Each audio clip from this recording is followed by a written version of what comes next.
Magandang araw po sa inyong lahat. Mika Salamangka and Brent Manalo may pinauso ngayon.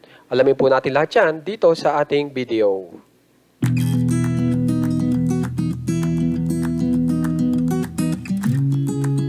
So bago po tayo magpunta dyan, ay ipakita ko po muna sa inyo ang bagong update ni Mika Salamangka na marami pong nagpuso.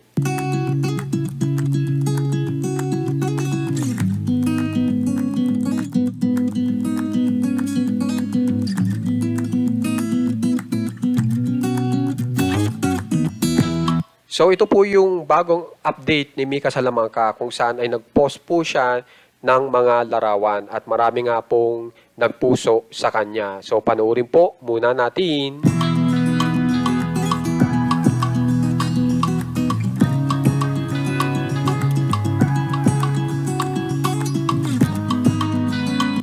Ngayon naman po, ipakita ko sa inyo yung naglalabasan po sa social media na talagang kinakiligan po sa Breka, na kung saan ay sila po ay nasa isang interview at meron pong itinanong sa kanila na ipapakita nila by action. Okay, nalalapit sila sa bawat isa na yun yung magiging meaning kung may pag-asa bang maging sila.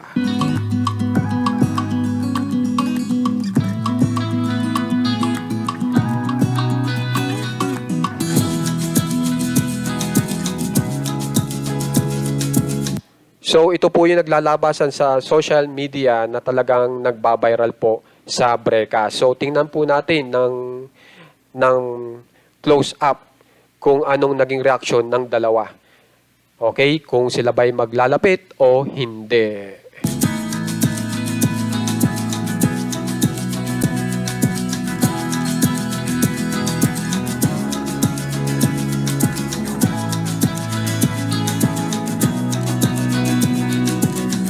Kung mapapansin nyo, yan o, nahiya na yung dalawa. At yan, nagpapakiramdaman. Pero si Mika halatang-halatang gusto na lumapit kasi makikita nyo sa kanyang kamay. Yan na, lumapit na. Yan na, nagturo-turo na pero naglalapit. Oo, nagbiro si Mika. Pero kung mapapansin nyo yan, nag-reach na yung dalawa. Pero hindi pa yan tapos siya, lumapit pa.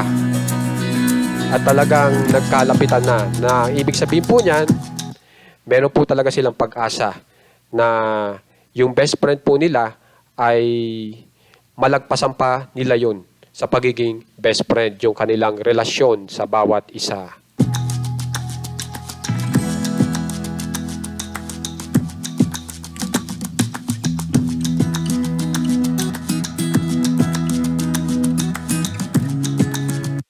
So kung maalala nyo po sa mga interview, ay talagang mapapansin nyo, laging yung dalawa po, yung Breka, laging nag-aasaran. Di ba po ba? At talagang ikinatutuwa nga po yan ng madlang people. Yung pangasa nila sa bawat isa, masaya naman po sila at naintindihan nila ang bawat isa. At dito po sa ipapakita ko sa inyo ay umuuso na po ngayon na maraming couple nga po ang nagsisigayahan na dito sa ginagawa ng Breka na kung saan ay may halong asaran sa kanilang picturan. So, panoorin po muna natin.